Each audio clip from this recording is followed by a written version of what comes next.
Seul un schizophrène ou un génie peut répondre à ces deux questions. Il est presque impossible de faire la différence entre une personne normale et une personne atteinte de schizophrénie par leur apparence. Beaucoup de tests psychiatriques et de méthodes sont utilisés afin de comprendre ce qui se passe dans l'esprit d'un patient et de déterminer s'ils ont besoin d'aide. Voici deux questions simples auxquelles seule une personne atteinte de schizophrénie ou un véritable génie peuvent répondre. Veux-tu essayer? Afin d'obtenir des résultats précis, réponds aux questions en fonction de tes sentiments. Essaie de te concentrer sur ce que tu vois et non pas sur ce à quoi cela devrait ressembler. Question numéro 1. Est-ce que le masque est convexe sur un côté seulement ou sur les deux? Je te donne 10 secondes. Regarde bien la photo.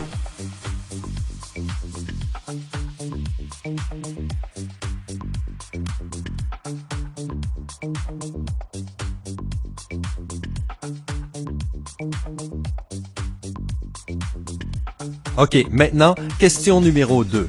Est-ce que le masque tourne dans une seule direction ou dans les deux? Tu as à nouveau 10 secondes.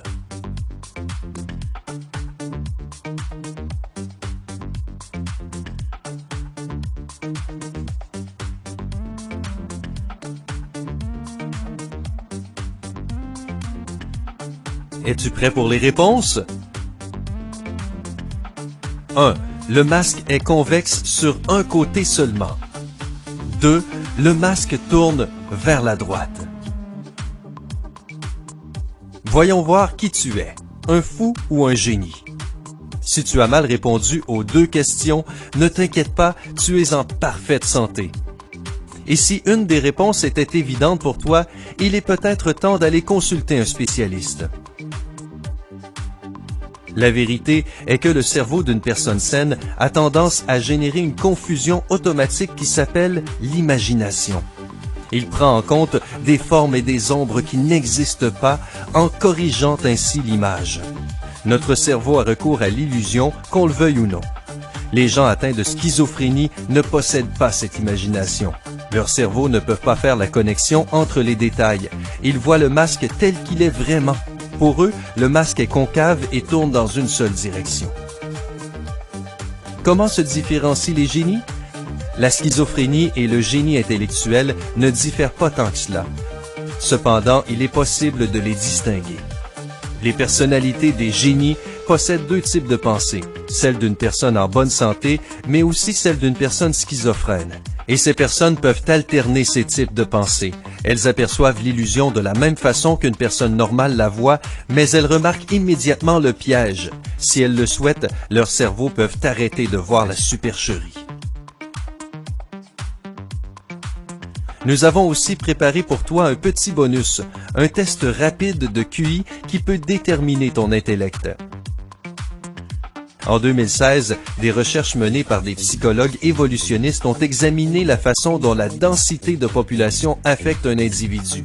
Il a été découvert que les personnes avec un QI élevé possèdent des caractéristiques similaires. Voici deux questions qui t'aideront à savoir si tu fais partie de ces personnes. Cependant, garde à l'esprit que ce test est totalement subjectif. Voici la première question. Pourrais-tu vivre dans un quartier extrêmement peuplé d'une grande ville? Il y a deux options. 1. Non, la foule me stresse. 2. Cela ne me dérangerait pas, je me sentirais à la maison. Réfléchis pendant quelques secondes, choisis une option et écris-la ou rappelle-toi de la réponse. Maintenant, question 2. Te sens-tu triste ou seul et ressens-tu des symptômes de privation si tu es constamment avec tes amis? Tu dois choisir une réponse. 1. Plus ou moins. 2. Pas vraiment.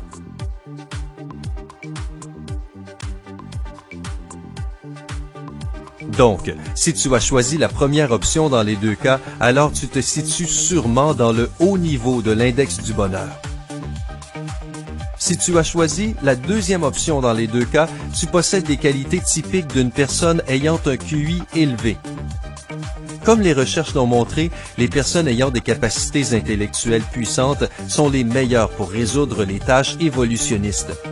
De plus, elles s'adaptent plus vite aux nouveaux environnements, dans ce cas des zones extrêmement peuplées dans de grandes villes. Ces personnes sont également meilleures pour gérer le stress généré par une métropole et elles n'ont pas besoin du support de leurs amis. Par conséquent, elles peuvent survivre toutes seules. Si tu as choisi différentes options, alors tu as sûrement trouvé un juste milieu entre le bonheur et l'intelligence. As-tu essayé ces tests simples? Es-tu d'accord avec les résultats? Partage tes pensées dans les commentaires. N'oublie pas d'appuyer sur j'aime sous la vidéo et de t'abonner afin de faire partie de la communauté sympa.